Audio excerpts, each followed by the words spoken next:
What's up guys, Dagger54 here. Today we'll be looking at this new smart self-balancing hoverboard seat with a frame.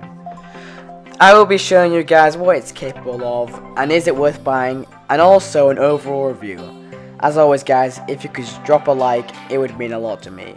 And with that being said, let's get straight into this review.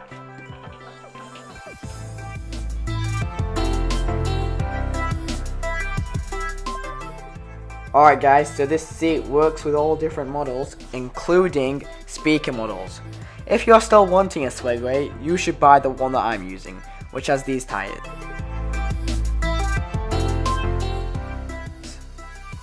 Why am I saying this is because mine's more capable when it comes to race. My brother's has this tire.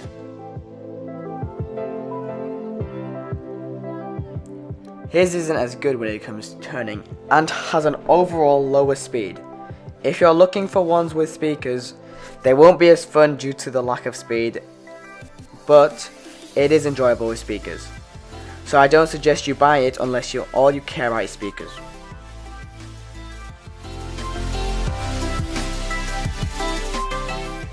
So guys, I decided to try using my Swagway with a seat around some small corners that I could usually go through when I had no seat. This meant I could see if having a seat made it harder sometimes. The Swagway did struggle to go around the corner, but did get through in the end.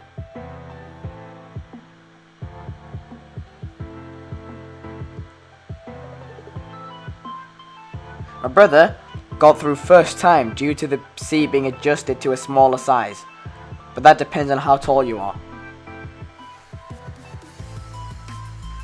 Alright guys, so we decided to try them outside, and this actually made a huge difference because on stone, with normal Swagway, it takes a while to get there. As you can see, the Swagway struggled, kept jerking. The other Swagway just went straight through it with the seat. It was way easier.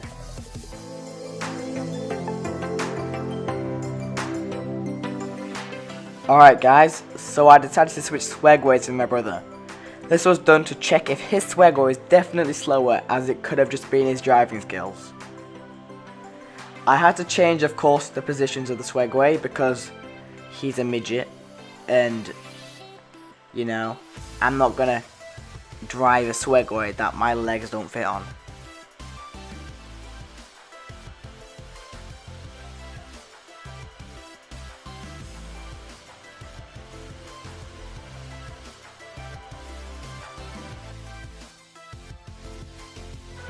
Alright guys, so I decided to try some different actions around corners on his Swagway. And his Swagway definitely has less power, and his tires also have less grip when it comes to corners.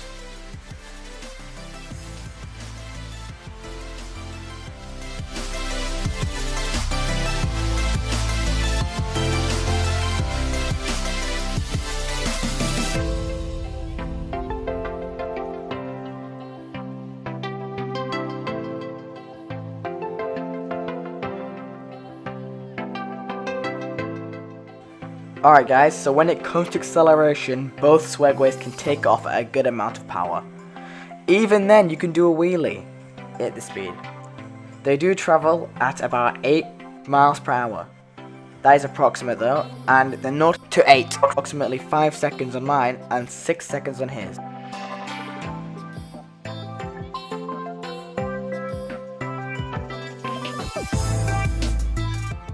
Alright guys, so the only skill that I can do so far are wheelies.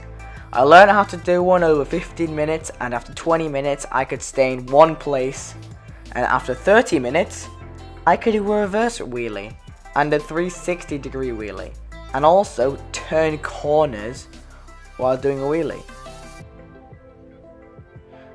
There are many skills you can do, but I have only mastered this so far. So guys, if you are interested in more skills, there are links to other videos where you can learn them. And that's a close-up of me doing it.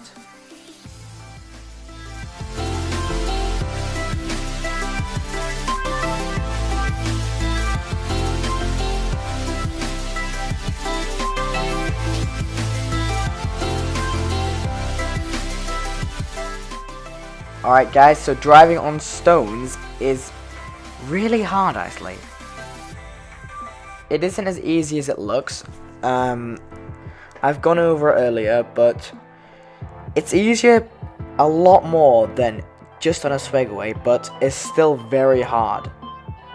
Like, you will still get a lot of shakes, especially on the stone parts where there's loads of stones in one place, and it's easier to do wheelies.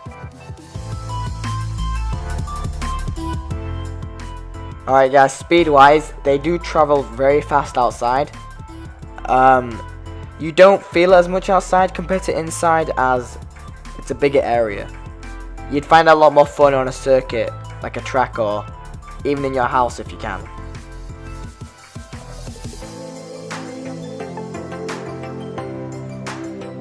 Alright guys, so you can do wheelies outside, it is possible.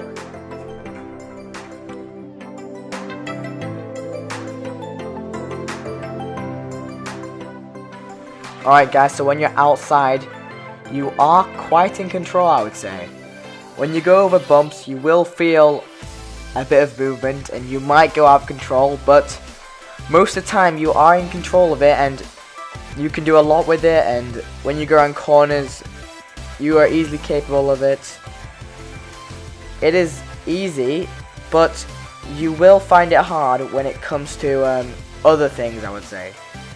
When I say this, I mean if you're crossing the path, for example, and you're going onto the road, you might find it a bit hard because there's just this sort of thing where you bounce and then you're instantly curved and turned around.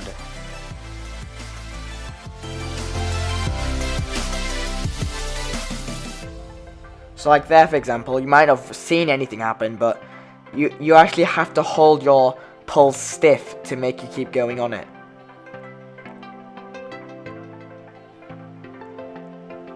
At slow speeds though, it is a lot more easier. It's only when you're going fast up a path.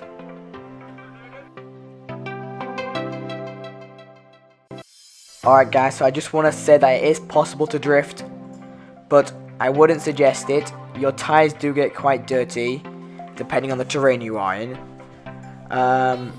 This clip might not show it like that much, but it's the best clip I could find out of the ones I had, due to it getting dark, and that was the earliest point I had drifting happening.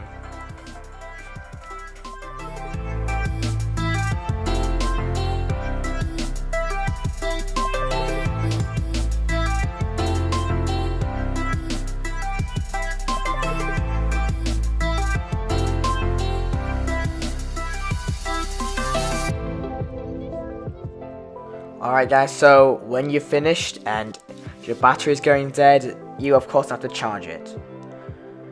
It starts at first flashing green, you won't hear anything, but then it goes red, like that, and it means that you gotta plug it in and charge it. And with the seat on, you don't have to take it off at all.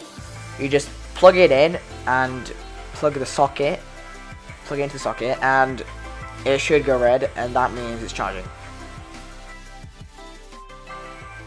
Okay guys, so now, at this point, I'm going to be showing you how to attach the Swagway to the frame. Make sure you put it in the center first of all of the Swagway. That's the last thing that's definitely something you need, as it'll make sure it turns correctly. So just remember that. Put it exactly in the center. Once you've got them through the straps, you need to make sure you pull them tightly, as they will go loose, and every few days when you're using them, pull them tightly again. And with that being said, that is the Swagway with the seat on.